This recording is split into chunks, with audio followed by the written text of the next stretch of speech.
monsieur Alphonse Ndéné Ndiaye maa ngi lay nuyu di la ziar di la laaj benn question rek noo gisee séparation bi am entre l'ex premier ministre di Ousmane Sonko ak président de la République di Bassirou Diomaye Faye kan moo wàcc àndam nan nga gisee seen tàkkalikoo bi ak lan la mën a jural réew mi.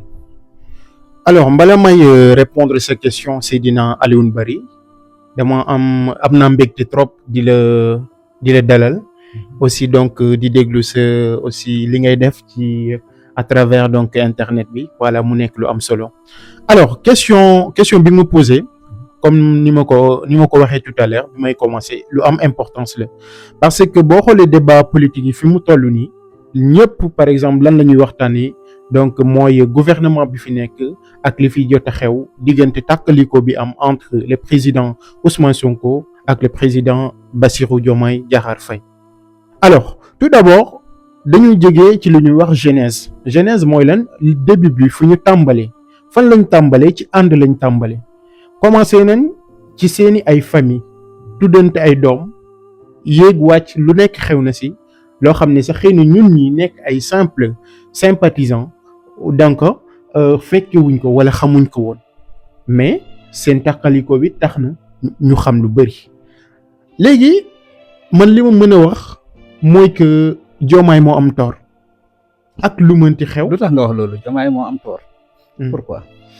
Alors su ma nee Diomaye moo am tort projet lañ tegoon projet mooy que lii la ñu war a def fii la ñu war a jaaral ba lii am defe nii léegi bu demee ba par exemple ñu nekk ne dañoo def suñu élection yàlla dogal ñu gagné Diomaye nekk président bu demee par exemple ba am yenn décision wala mu am ñoo xam ne xëy na wër nañ ko di ko gëmloo yoo xam ne président Ousmane Sonko ne moom lay dund ak moom te demeewul noonu dafay xaw a doy waar donc lii bokk na ci li nga xamante ni donc bokk na ci seen taxaliko bi te le président Ousmane Sonko d'ailleurs génnam bii mujj leeral na lu bëri lu demee ci Cap Manuel ak yeneen. selon yow daal Diomaye moom moo war. waaw mooy moo am léegi nan ngay déggee kon ñi nga xam ne nee nañ projet bi ak yéene bi ñu am ci Sénégal yëpp. Diomaye mën na ko doxal sans Ousmane Sonko lan ngay tontu ci loolu.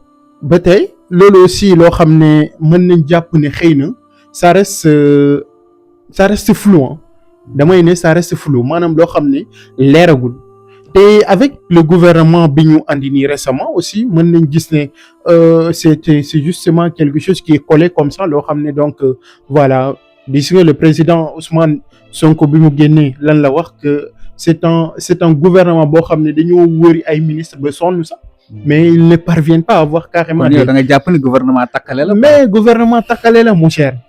te loo xam ne aussi le temps nous donnera raison temps bi dinañu jox raison fi ñu jëm donc yàggatul en tout cas man lu ma mën a jàpp mooy que ne Diomaye moo wàcc yoon bi te aussi donc nekkul loo xam ne fii lañ ko doon xaar patriote yi amul kenn ku ko fi doon xaar alors donc aussi di ñaanal le président Ousmane Sonko yàlla may ko wër suba la ñu war a jëmal suñu premier congrès d'accord donc aussi di ko waajal di aussi le 7 ñun ñëpp ñu mobiliser wu fekk ko fële ca Diamniadio donc def ko comme niñ ko daan defee nag bracelet bi ñëwagul nag mais incha allah dañ koy wuti voilà donc def li ñu war donc parce que le président Ousmane Sonko am na lu mu mérité Sénégal c'est un patriote et nous sommes des patriotes et nous allons nous battre joxe lépp lu ñu am lépp lu ñu mën pour que en 2029 ñu fal ko président de la République mu doxal Sénégal ni mu ko bëggee. Merci beaucoup monsieur Ndiaye. Merci beaucoup Seydina Alioune Bari. À bientôt. Le plaisir est partagé. Merci. Jërëjëf. Très bientôt.